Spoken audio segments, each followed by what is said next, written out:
नमस्कार, मी प्रशांत शांताराम देशमुख. एबीपी माझाच्या शिवजयंती विशेष कार्यक्रमामध्ये मी आपलं स्वागत करतो. छत्रपती शिवाजी महाराज हा महाराष्ट्राच्या अभिमानाचा विषय आहे, परंतु मंडळी तो अभ्यासाचा विषय व्हायला हवा.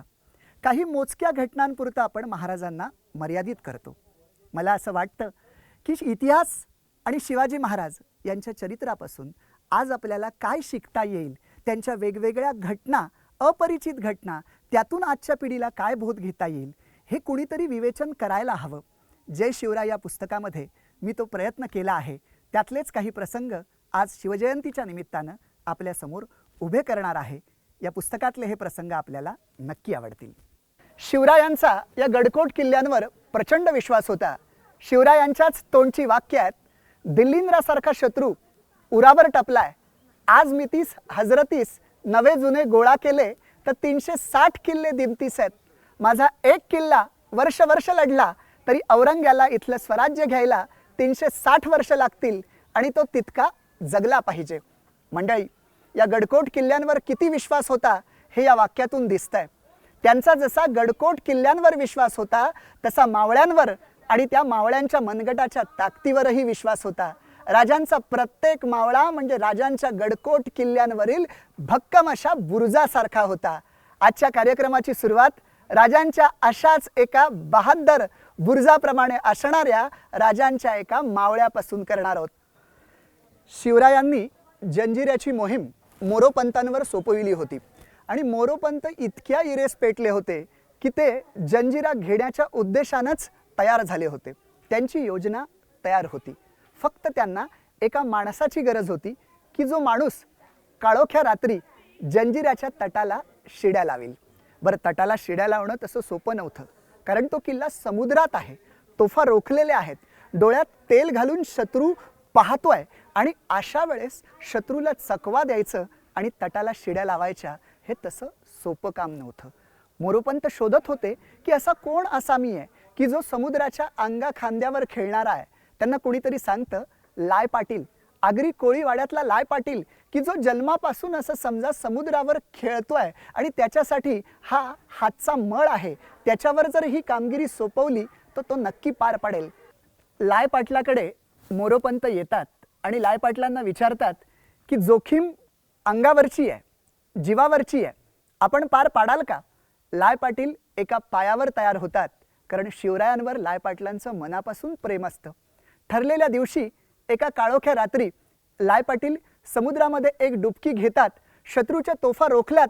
शत्रूला कळतही नाही कोणी लाय पाटील समुद्राच्या खालून चाललेला आहे आणि बरोबर तटाला शिड्या लावून तयार राहतात, मोरोपंतांची वाट पाहत. आत्ता मोरोपंत येतील, मग मोरोपंत येतील. तिकडे मचवेवाले मोरोपंतांना सांगतात की अहो, दर्या इतका खवळलेला आहे की या खवळलेल्या दर्यामध्ये लाय पाटील जाऊच शकत नाहीत. पण त्यांना काय माहीत की लाय पाटील पोहोचलेले आहेत. लाय पाटील त्या दिवशी कसे पोहोचले हे फक्त त्या काळोखाला त्या असलेल्या नियतीला आणि त्यावेळेच्या लाय पाटलांनाच माहीत. बिचारे राय पाटील बराच वेळ वाट पाहतायत. वाट पाहता पाहता पहाट व्हायची वेळ येते. शेवटी ते नाराज होतात. आता शिवरायांची ही असलेली योजना शत्रूच्या हाती लागू नये म्हणून बिचारे लाय पाटील नाराज होऊन पुन्हा डुबकी घेतात आणि किनाऱ्यावर येतात. त्यांना कळेना मोरोपंत का आले नाहीत. मोरोपंतांना जाऊन भेटतात आणि मोरोपंतांना सगळी हकीकत सांगतात की आम्ही पोहोचलो होतो, तुमची वाट पाहत होतो, तुम्ही का आला नाहीत. मोरोपंतांना सगळी परिस्थिती लक्षात येते आणि मोरोपंत या बहादर गड्याला घेतात आणि शिवरायांकडे घेऊन येतात. रायगडी येतात आणि शिवरायांना सांगतात की हा बहादर गडी दर्या खवळलेला असताना देखील खवळलेल्या दर्यातून हा शत्रूच्या असलेल्या जंजिऱ्यासारख्या अभेद्य किल्ल्याच्या तटाला शिड्या लावून बसला होता. आम्हीच अंदाज घेण्यात कमी पडलो, पण या बहादरानं शिकस्त केलेली आहे. मंडळी बघा, शिवरायांना हवी असलेली जी मोहीम आहे ती मोहीम अयशस्वी झाली होती.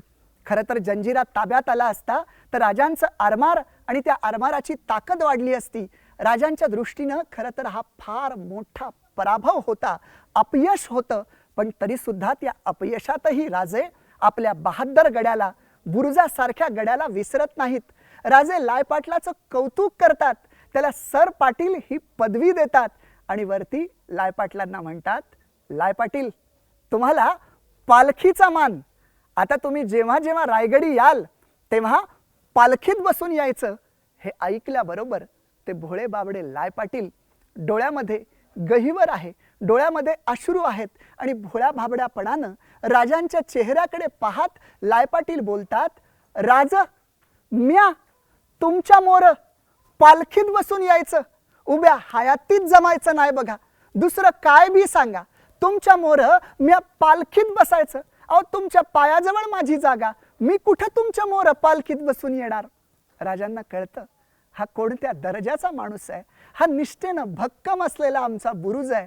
लाय पाटलांकडे राजे एकदा नजर करतात आणि पुन्हा मोरोपंतांकडे पाहून म्हणतात, पंत, लाय पाटलांना एक नामी गलबत बांधून द्या आणि त्या गलबतावर स्वार होऊन लाय पाटलांना आपल्या आरमारासाठी, आपल्या स्वराज्यासाठी लढू द्या. आणि परत लाय पाटलांकडे बघतात आणि म्हणतात, लाय पाटील, गलबतात शिराल ना. लाय पाटील छाती फुगून आणि अभिमानानं म्हणतात, तर तुमच्याकडून मिळालेलं बक्षीस आहे, का नाही गलबतामध्ये शिरणार. आणि तेव्हा परत थोड्याशा मिश्किल हास्यानं शिवाजीराजे लाय पाटलांकडे एकदा बघतात आणि पुन्हा मोरोपंतांकडे पाहून म्हणतात, पंत, त्या गलबताचं नाव पालखी ठेवा. आणि आता लाय पाटलांकडे बघून राजे म्हणतात, काय पाटील, आता तरी पालखीत बसणार की नाही. आता लाय पाटील कसं नकार देणार. लाय पाटील उभ्या जागी गहिवरतात. मंडळी, राजांची ही माणसं अशी बुरजासारखी होती आणि राजे त्या बुरजासारख्या माणसांच्या प्रयत्नाचं अपयशातही कौतुक करत होते. ज्याला ज्याला नेतृत्व करायचं आहे, त्याचे कार्यकर्ते असतील, त्याचे सहकारी असतील, त्यांनी जर प्रामाणिकपणे प्रयत्न केला असेल तर मोहीम अयशस्वी झालेली असताना सुद्धा, अपयश आलेलं असताना सुद्धा त्या नेतृत्वानं आपल्या सहकाऱ्यांच्या पाठीवर शिवाजीराजांसारखी थाप टाकताना प्रत्येक मराठी माणसाला लाय पाटलाच्या पाठीवर ठाकलेली थाप आठवलीच पाहिजे. जो लाय पाटलासारखी पाठीवर थाप टाकेल तोच शिवाजीराजांसारखं नेतृत्व करू शकेल. धन्यवाद. यानंतर मी तुम्हाला स्वराज्यावरील निष्ठा काय असते हे सांगणारा कान्होजी जेध्यांच्या आयुष्यातला प्रसंग सांगणार आहे. अफजल खानाच्या स्वारीच्या वेळेसचा हा प्रसंग आहे. 12 मावळामध्ये खानाची कडक फरमानं सुटली होती. असंच एक फरमान कारीच्या कान्होजी जेध्यांपर्यंत जाऊन पोहोचलं होतं. कान्होजी जेधे आपल्या 5 पुत्रांना घेऊन राजगडी शिवाजी महाराजांकडे येतात. शिवाजी महाराजांच्या समोर कान्होजी जेधे आहेत आणि जेध्यांच्या थोडंसं पाठीमागं त्यांचे 5 पुत्र उभे आहेत. जेध्यांचा चेहरा गंभीर आहे. शिवाजीराजे कान्होजी जेध्यांना विचारत आहेत, काका काय झालं, आज अचानक येणं केलं. तेव्हा हातातलं कडक फरमान शिवाजीराजांच्या हाती देतात. राजे एकदा फरमानावर नजर फिरवतात आणि पुन्हा कान्होजी काकांकडे पाहून म्हणतात, खंडोजी खोपडे आणि सुलतानजी जगदाळे आत्ता या क्षणी कुठे आहेत माहिती आहे तुम्हाला. राजा, खरंच माहीत नाही. मी तुम्हाला सांगतो, आज हे दोन्हीही देशमुख खानाच्या तळावर आहेत. काय म्हणताय राजे. होय, खरं तेच सांगतोय. आणि तुम्ही देखील खानाला जाऊन मिळालात तर आमचं काही ना असणार नाही, कारण जीव वाचवणं हा काही गुन्हा नाही. हे ऐकल्याबरोबर कान्होजी काका उसळून उठतात आणि म्हणतात, हा मराठा गडी हाय, मराठा गडाला जीव कधीपासून प्यारा झाला. अहो राज, माझ्या एकट्याचाच नाही, माझ्या 5 पुत्रांचा जीव देखील स्वराज्याच्या बाजूला आहे. राजांना आतून छान वाटतं, पण राजे कान्होजींच्या निष्ठेची परीक्षा घेत असतात. राजे पुन्हा म्हणतात, अहो आम्ही पोरासोरांनी हा स्वराज्याचा खेळ मांडलाय. आपल्यासारख्या जुन्या जाणत्या माणसानं या अशा जीवावर उदार होण्याच्या खेळामध्ये सहभागी होण्यात काही अर्थ नाही. तेव्हा कान्होजी काका म्हणतात, बंगळुरावरून येताना थोरल्या महाराज साहेबांना आम्ही वचन दिलंय, शिवबाला अंतर देणार नाही, बेलरोटीची शपथ घेतली. या आमचं इमान अजून बी शाबूत हाय आणि या जीवामध्ये जोपर्यंत जीव हाय तोपर्यंत हे इमान शिवबा बरोबर असंच राहणार आहे. राज, असंच राहणार आहे. राजे शेवटचा तीर चालवतात, अगदी अगदी निष्ठेची टोकाची परीक्षा घेणारा. राजे म्हणतात, काका वतनास अपाय होईल, वतनास धक्का लागेल. आता मात्र कान्होजी काका अस्वस्थ होतात. त्यांना कळेना आपली निष्ठा राजांना कशी दाखवावी. कान्होजी काका आजूबाजूला पाहतात. एका मंचकावर तांब्या असतो. काका तिथे जातात, तांब्या उचलतात, तांब्यातलं पाणी एका पेल्यामध्ये ओततात आणि तो पेला घेऊन पुन्हा शिवाजी राजांच्या समोर येतात. गुडघे टेकून बसतात. राजांचं लक्ष कान्होजी काकांवर असतं आणि कान्होजी काकांचं लक्ष फक्त राजांच्या चरणावर असतं. कान्होजी काका डाव्या हातातलं पेल्यातलं पाणी उजव्या हाती ओततात आणि राजांच्या चरणावर पाणी सोडून कान्होजी काका गरजतात, राज वतनावर पाणी सोडलं, राज वतनावर पाणी सोडलं. हा कान्होजी जेधे माझ्या कुलदैवताची शपथ घेऊन, नागेश्वराची शपथ घेऊन सांगतोय की जोपर्यंत या शरीरामध्ये रक्ताचा शेवटचा थेंब आहे तोपर्यंत स्वराज्याचा हक्क या थेंबावर आहे. आणि इतकंच नाही तर हे अजून एक वचन देतो की या 12 मावळातले बांदल, पासलकर, शिळीमकर, डोहार, मारणे, निगडे, पायगुडे हे सगळे देशमुख एका मुठीनं गोळा करतो आणि राजांच्या बाजूनं उभं करतो. राज तुम्ही फक्त मला लढ म्हणा. ही जेध्यांची निष्ठा राजांच्या पायाशी आहे. मंडळी, राजे कान्होजी काकांना गच्च मिठी मारतात, कारण कान्होजी जेधे म्हणजे एक देशमुख नव्हते. कान्होजी जेधे ज्या बाजूनं त्याच बाजूनं 12 मावळातले देशमुख जाणार होते. कान्होजी जेध्यांची ही निष्ठा पाहून राजे कडकडून जेध्यांना मिठी मारतात. राजांच्या डोळ्यातनं अश्रूंचे 2 थेंब बाहेर पडतात आणि ते निष्ठेचं पाणी जिथं वाहत असतं त्या पाण्यामध्ये जाऊन शिवरायांच्या डोळ्यातले ते 2 थेंब जाऊन मिळतात. त्या निष्ठेच्या पाण्याला त्या 2 थेंबांनी केलेला जणू तो मुजरा असतो, मुजरा. मंडळी, जीवावर उदार होऊन स्वतःच्या पुत्रांची देखील निष्ठा स्वराज्याच्या पायी लावणारे कान्होजी जेधे पाहिल्यानंतर आज 350 वर्षानंतर राजकारणात निवडणुकीच्या वेळी गटबदलू असणारी मंडळी पाहिली की मनातनं अस्वस्थ व्हायला येतं आणि वाटतं की शिवचरित्रातला हा कान्होजी काकांचा प्रसंग एकदा तरी त्यांनी वाचावा, एकदा तरी त्यांनी वाचावा आणि मग स्वराज्याचं सुराज्य करण्यासाठीची ही निष्ठा कशी आहे, महाराष्ट्राचा इतिहास काय आहे, या मातीला किती मोठा इतिहास आहे, हे त्या नेत्यांच्या लक्षात आलं तर महाराष्ट्राचं राजकारण बदलेल. जेध्यांसारखी ही निष्ठावान माणसं अशीच नाही मिळाली. शिवाजी राजांनी ती मोठ्या प्रयत्नानं मिळवली. ती कशी मिळवली तेच मी तुम्हाला या प्रसंगातून सांगणार आहे. तर हा प्रसंग आहे उंबरखिंडीच्या विजयानंतर नेताजी पालकरांना तिथे ठेवून शिवाजी राजे कोकणाच्या मोहिमेवर निघतात. संगमेश्वर जिंकतात, दाभोळ जिंकतात आणि देवरुखवरून राजे राजापुरात येत आहेत. राजापुरात राजांना जुने हिशोब फेडायचे असतात. कुठले माहिती आहे? जेव्हा राजे पन्हाळ्याच्या वेढ्यात अडकले होते तेव्हा इंग्रजांशी राजांचा मैत्रीचा करार होता, तरी पण हा हेनरी रेव्हिंग्टन जो आहे त्या हेनरी रेव्हिंग्टननं सिद्दी जोहारला मदत केली होती. तोफा आणि बंदुका पुरवल्या होत्या. बरं, नुसत्याच पुरवल्या नव्हत्या तर स्वतः येऊन स्वतःचा युनियन जॅक फडकवून पन्हाळ्यावर तोफांचा मारा करत होता. राजांनी हे पाहिलं होतं आणि राजांची तेव्हा तळपायाची आग मस्तकाला गेली होती. हेनरी रेव्हिंग्टनला वाटलं होतं शिवाजी राजा आता संपला. ते हिशोब राजांच्या डोक्यात होते. राजे राजापुरात दाखल झालेत. धनाढ्य व्यापारी येऊन राजांना भेटतायत. हेनरी रेव्हिंग्टनला कोणी बोलावलेलं नसतं, पण तो हेनरी रेव्हिंग्टन आपल्या काही सहकाऱ्यांना घेऊन अगदी साळसूतपणे राजांना भेटायला येतो आणि त्या इंग्रजांना पाहिल्यानंतर राजांचा राग अनावर होतो आणि राजे आपल्या सैनिकांना आदेश देतात की यांना गिरफ्तार करा. हेनरी रेव्हिंग्टन आणि त्याच्या सहकाऱ्यांना गिरफ्तार केलं जातं आणि एवढंच करून राजे थांबत नाहीत तर राजापुरातल्या इंग्रजांची जी वखार आहे ती वखार अगदी कुदळ लावून खणली जाते.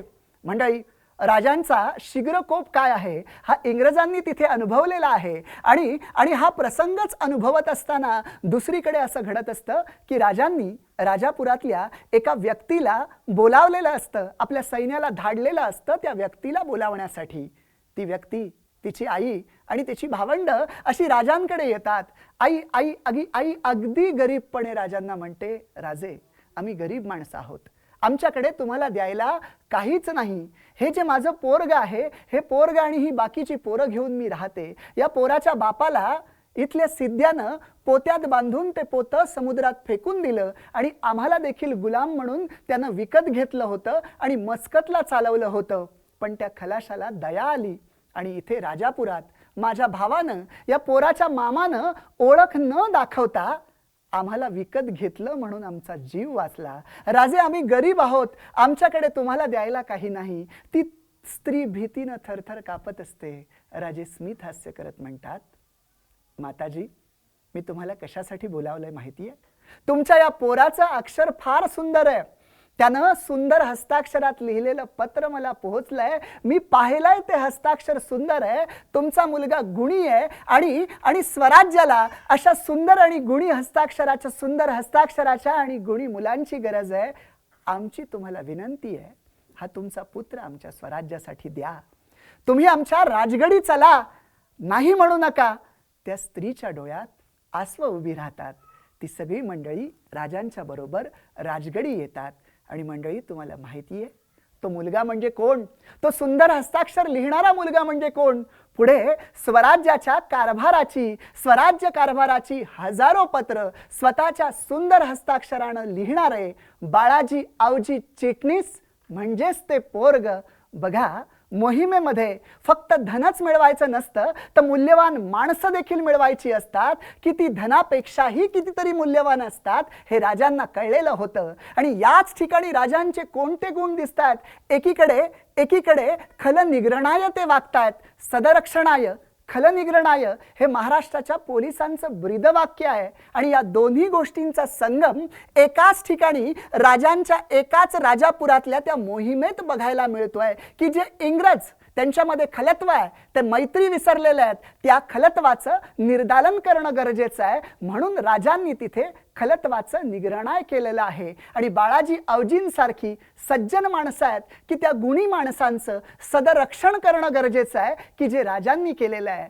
मंडळी, या शिवचरित्राच्या प्रसंगातून आपल्याला काय घ्यायचं आहे की हे चांगले गुण आणि वाईट गुण, हे चांगलंपण आणि खलत्व आपल्या मध्ये देखील असतं, आपल्या आतमध्ये असतं. आपल्या मनानं म्हणजे चांगल्या गोष्टींचं, चांगल्या विचारांचं रक्षण करायचंय. आणि जे खलत्वाचे नकारात्मक विचार आहेत त्याचं निर्दालन करायचंय. आणि आम्ही जर शिवाजी राजांचा आदर्श डोळ्यासमोर धरून खऱ्या अर्थानं चांगल्या गोष्टींचं रक्षण आणि वाईट गोष्टींचं निर्दालन केलं, तर सदरक्षणाय आणि खलनिग्रहणाय हा शिवाजी राजांचा आदर्श डोळ्यासमोर धरला असं होईल.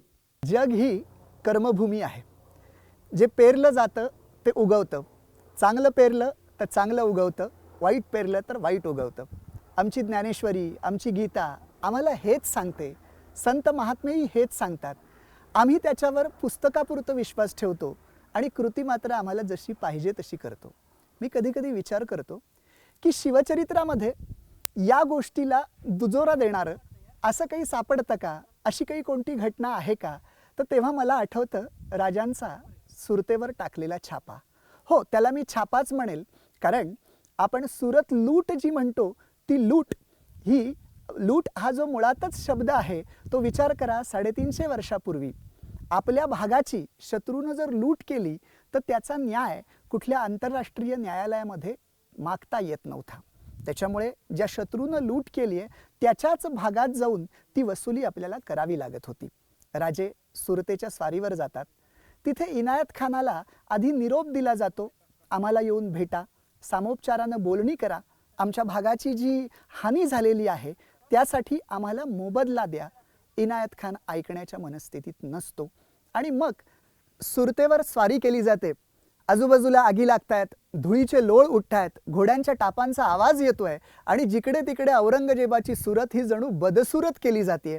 पण त्या सुरतेमध्ये एक घर आहे, ज्या घरामध्ये एक विधवा स्त्री आहे, तिची लहान मुलं आहेत. तिला चिंता आहे की घरामध्ये कर्ता पुरुष कुणीच नाही आहे आणि आता अशी परिस्थिती निर्माण झाली आहे. ती खिडकीतनं पाहते, जिकडे तिकडे तिला धुळीचे लोट दिसत आहेत, आगी लागलेल्या दिसत आहेत, घोड्यांच्या टापांचा आवाज येतोय.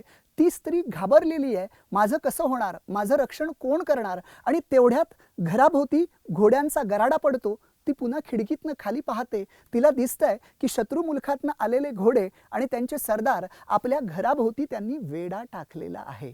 आता त्या स्त्रीला कळतं की याच्या पुढे काय होणार आहे, पण तरी सुद्धा तिनं धीर सोडलेला नसतो. काही वेळ निघून जातो, तिला वाटतं बहुतेक शत्रू निघून गेलेला असावा. ती स्त्री पुन्हा खिडकीतनं पाहते, घोडे तसेच असतात, तिथे असलेले सैनिकही तसेच असतात. तिला आश्चर्य वाटतंय, हे काय घडतंय? हळूहळू रात्र सरत जाते आणि अगदी अगदी पहाटेची वेळ उजाडते. थोडंसं दिसू लागतं आणि घरावर टकटक असा आवाज येतो. तशी ती स्त्री घाबरत भेदरत दरवाजा उघडते आणि दरवाजा उघडल्यानंतर एक असा पिळदार शरीरयष्टीचा, डोक्याला मुंडासे बांधलेला असा एक माणूस नम्रपणे त्या स्त्रीच्या समोर हात जोडून बोलत असतो. बाई, म्या ना प्रतापराव गुजर, राजासनी आम्हासनं सांगितलं होतं की अख्खी सुरत लुटली जात असताना या घराच्या इटेला बी धक्का लागता कामा नये. आमची कामगिरी संपली, आम्ही चोख पार पाडली, आता आम्ही येतो बाई. त्या बाईंना आश्चर्य वाटतं की माझंच घर का सुरक्षित राहिलं. त्या बाई प्रतापरावांना विचारतात, पण माझंच घर का सुरक्षित राहिलं. तेव्हा प्रतापराव तेवढ्याच भोळेपणानं सांगतात, बाई, ते आम्हासनी काय बी माहीत नाही.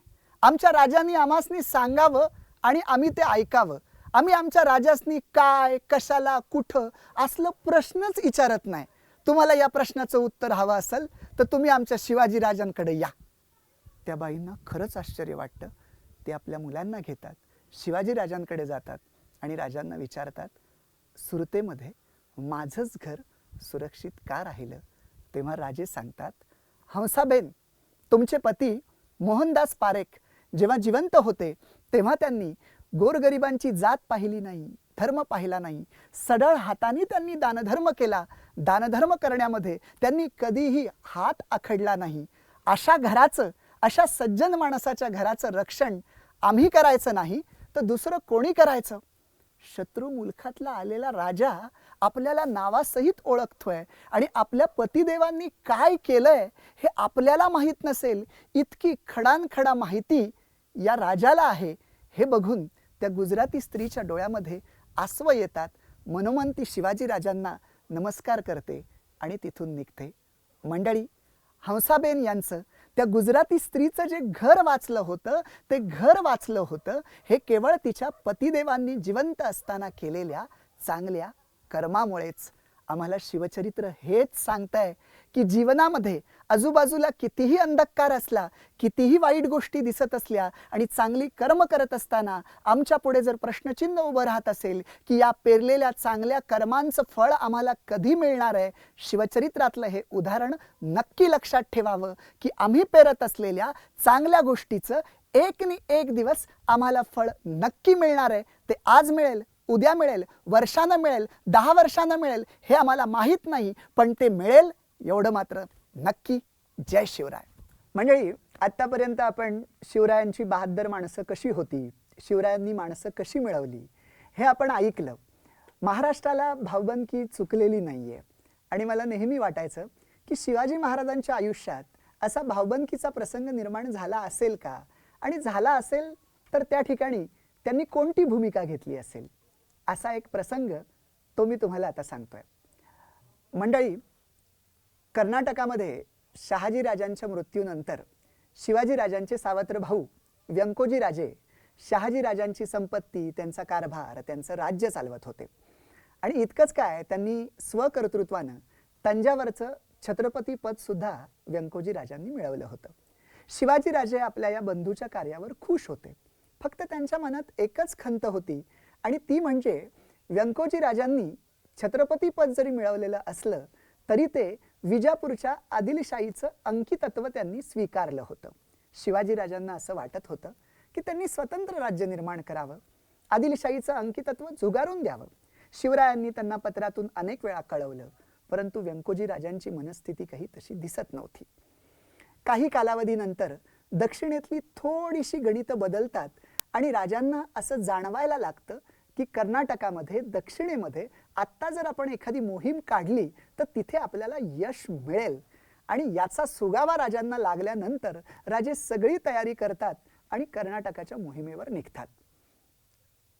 नासिर मोहम्मद, शेरखान लोधी यांसारखे जे प्रबळ शत्रू आहेत ते शिवरायांना कडवा विरोध करतात आणि त्यांच्याशी शिवरायांचं सैन्य, शिवराय लढत होते, कर्नाटकात लढत होते.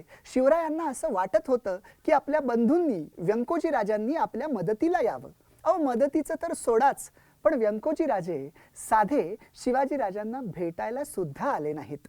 अहो, भागानगरच्या कुतुबशहानं शिवाजीराजांचं अगदी मोठ्या भावासारखं स्वागत केलं आणि व्यंकोजी राजे खरे भाऊ असताना सुद्धा शिवाजीराजांना भेटायला आले नाहीत, त्रयस्थासारखे वागले. परंतु शिवाजीराजांनी त्याच्याकडे सुरुवातीला दुर्लक्ष केलं आणि स्वतःच्या कर्तृत्वानं हे जे शेरखान लोधी, नासिर मोहम्मद यांसारखे प्रबळ शत्रू आहेत यांचा निपात केला आणि इतकंच काय, जिंजीचा विजय देखील मिळवला. आता शिवरायांनी विचार केला, कर्नाटकातली मोहीम आपली यशस्वी होते, जे जिंकलंय त्याची व्यवस्था लावलेली आहे, अधिकारी नेमलेले आहेत.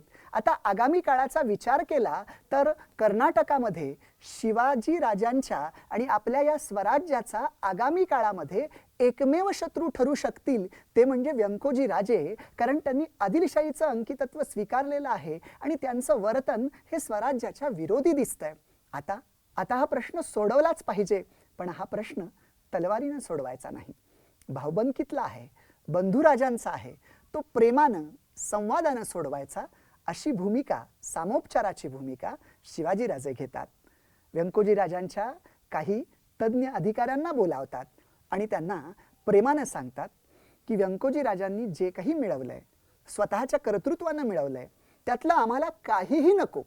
फक्त वडील आमचे शहाजी राजांचे आम्ही पुत्र आहोत, तसेच व्यंकोजी राजे देखील आहेत. त्याच्यामुळे त्या संपत्तीवर आमचा अर्धा वाटा आहे. वडिलांच्या संपत्तीतला फक्त अर्धा वाटा आम्हाला द्यावा. परंतु व्यंकोजी राजे काही हे ऐकायला तयार नसतात. शिवाजी राजांचे अधिकारी व्यंकोजी राजांकडे पाठविले जातात. ते सुद्धा व्यंकोजी राजांना समजावतात, परंतु ते काही ऐकायला तयार नाही. फक्त ते एवढेच म्हणतात की शिवाजी राजांना आम्ही येऊन भेटू. आणि एका शिवालयामध्ये एके दिवशी या दोन्ही बंधूंची भेट होते. शिवाजीराजे तिरुवाडीच्या छावणीमध्ये व्यंकोजी राजांना घेऊन येतात. तिथे प्रेमाने त्यांचा आदर सत्कार करतात, त्यांच्याशी सामोपचारानं प्रेमाची बोलणी करतात. काही दिवस व्यंकोजी राजे राहतात. शिवाजी राजे त्यांना समजावतात, पण तरी सुद्धा हा तिढा काही सुटेना. आणि एके दिवशी तर असं होतं, एका रात्री व्यंकोजी राजे त्या छावणीतून पळून जातात. सकाळी जेव्हा शिवाजी राजांना हे कळतं तेव्हा त्यांना वाईट वाटतं आणि आपल्या बंधूंचा रागही येतो. ते शेवटी म्हणतात, धाकुटे बंधू धाकुट्या बुद्धीप्रमाणे वागले. आता मात्र शिवाजी राजांना कडक होणं गरजेचं होतं. शिवाजी राजे रघुनाथ पंत, हंबीरराव मोहिते, संताजी भोसले आणि आपल्या सैन्याला आदेश देतात की व्यंकोजींचा प्रदेश ताब्यात घ्या. आणि असं सांगून राजे पुढे निघतात. काहीच दिवसांनी बंगरूळ असेल, आरणी असेल, कोल्हार असेल, हसकोट असेल, शिरकोट असेल, हा सगळा व्यंकोजी राजांचा प्रदेश शिवाजी राजांचं सैन्य ताब्यात घेतं. आणि आता अशी परिस्थिती निर्माण झाली आहे की तंजावर सुद्धा जाईल की काय याची जाणीव व्यंकोजी राजांना झाली आहे. पण तरी सुद्धा ते मागे हटायला तयार नाहीत. त्यांची पत्नी दीपाबाई साहेब मात्र समजूतदार होत्या. त्यांच्याकडे व्यवहार चातुर्य होतं. त्या दीपाबाई साहेब व्यंकोजी राजांना समजावतात, त्यांना सांगतात, शिवाजीराजे बंधू तुमचे आहेत, ते ऐकतील. आता तरी वेळ निघून गेलेली नाही, त्यांच्याशी तह करा. आणि दीपाबाई साहेबांच्या सांगण्यावरून व्यंकोजी राजे तह करायला तयार होतात. रघुनाथ पंत शिवाजीराजांना निरोप देतात. मंडळी, इथपर्यंत जे घडलंय ते अगदी सामान्य आहे, पण याच्यानंतर शिवाजीराजांची जी भूमिका आहे ती मात्र असामान्य आहे. दुसरा, शिवाजीराजांच्या जागी इतर कुणी असता तर म्हणाला असता, भावाला मी समजवत होतो आणि तो ऐकत नव्हता, आता पराभव समोर दिसतोय तर आता ऐकतोय, आता भोगा कर्माची फळं. पण शिवाजीराजे तशी भूमिका घेत नाहीत. शिवाजीराजे रघुनाथ पंतांना सांगतात की काहीही झालं तरी व्यंकोजी राजे माझे बंधू आहेत आणि त्यांचा प्रदेश राखला पाहिजे, त्यांचं राज्य बुडवू नका, कारण काहीही झालं तरी ते आमचे बंधू आहेत. मंडळी, शिवाजी राजांच्या आदेशानं, प्रेमाच्या आदेशानं व्यंकोजी राजांचा प्रदेश राखला जातो, व्यंकोजी राजांचं राज्य राखलं जातं. इतकंच करून राजे थांबत नाहीत, तर राजे काय करतात, तिथलं बंगरूळ असेल, तिथला हासकोट, शिरे, हा 5 लाख उत्पन्नाचा प्रदेश आपल्या भावजईला म्हणजे दीपाबाई साहेबांना चोळी बांगडीसाठी देतात. आणि तंजावर सहित जिंजी लगतचा 7 लक्ष होनांचा मुलूक दूध भातासाठी व्यंकोजी राजांना देतात. आणि त्यानंतर व्यंकोजी राजे सुखानं राज्य करायला लागतात. परंतु काही कालावधीनंतर शिवाजी राजांना समजतं की व्यंकोजी राजांचं मन उदास आहे, ते उदास झालेत. त्यावेळेस देखील शिवाजी राजे व्यंकोजी राजांना पत्र पाठवतात आणि त्या पत्रात लिहिलेलं असतं, आम्ही तुम्हासी वडील मस्तकी असता चिंता कोणे गोष्टीची आहे.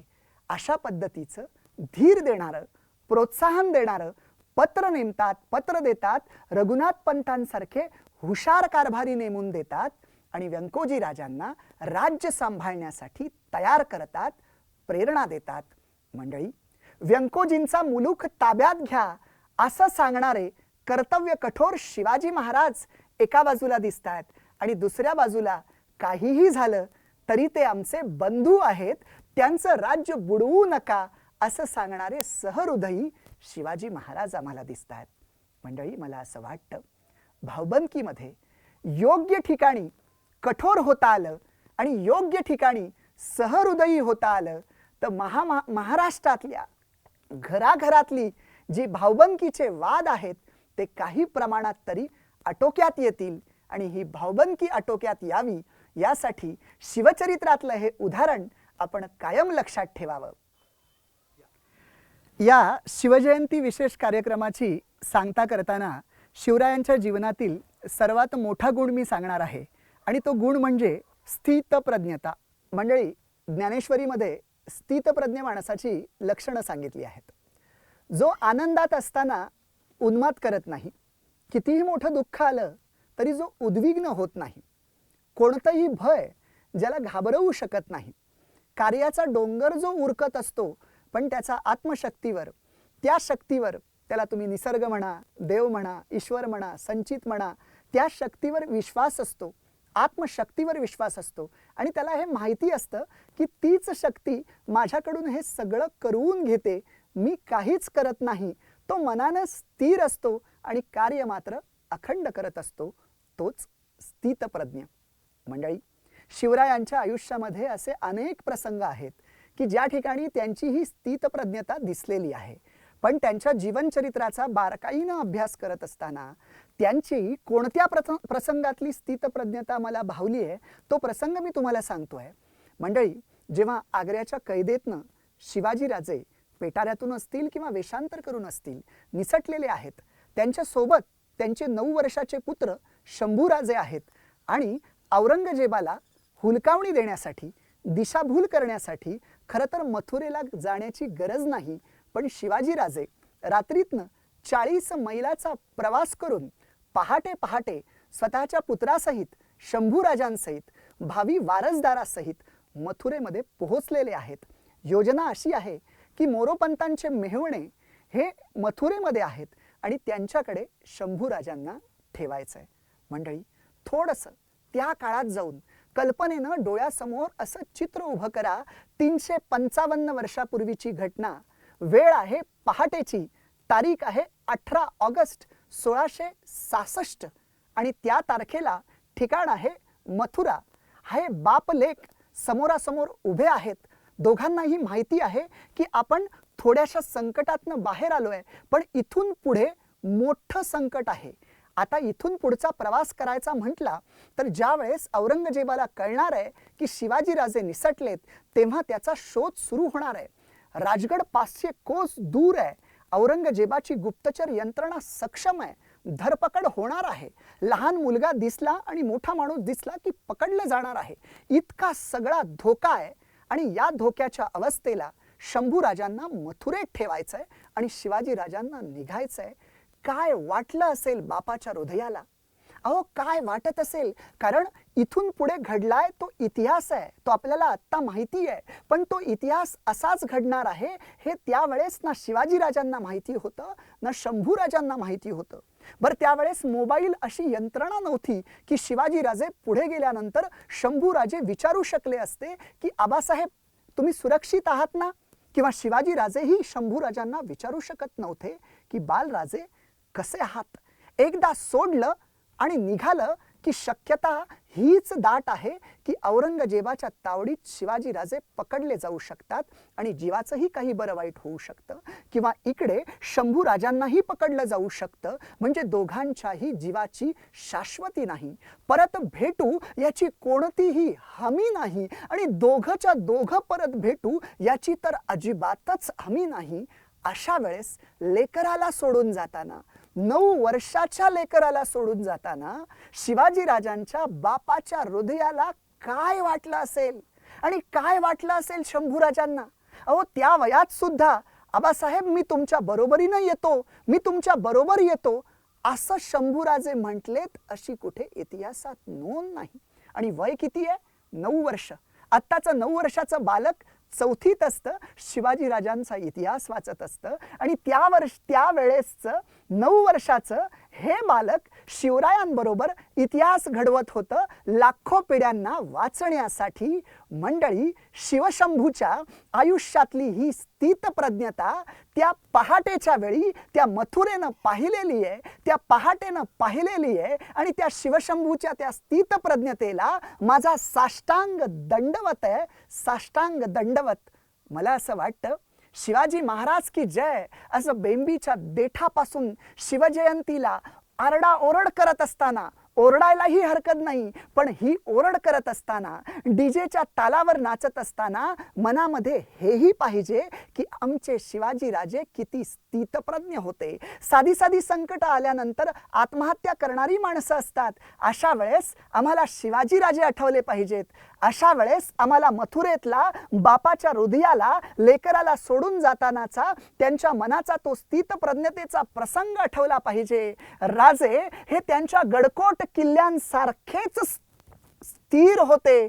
ती स्थिरता शिवाजीराजांपासून, ती स्थितप्रज्ञता राजांच्या या ऐतिहासिक साक्षी असलेल्या गडकोट किल्ल्यांपासून ही महाराष्ट्राची तरुण पिढी जेव्हा घेईल, तेव्हा आम्ही खऱ्या अर्थानं शिवरायांच्या स्थितप्रज्ञतेचा अभ्यास केला असं होईल. आणि त्या स्थितप्रज्ञतेचा अभ्यास करून त्यातली काही अंशी स्थितप्रज्ञता आपल्या जीवनात आम्ही उतरवली तर एबीपी माझानं हा शिवजयंती विशेष केलेला कार्यक्रम सार्थकी लागल्यासारखं होईल. धन्यवाद. जय शिवराय. एबीपी माझा, उघडा डोळे बघा नीट.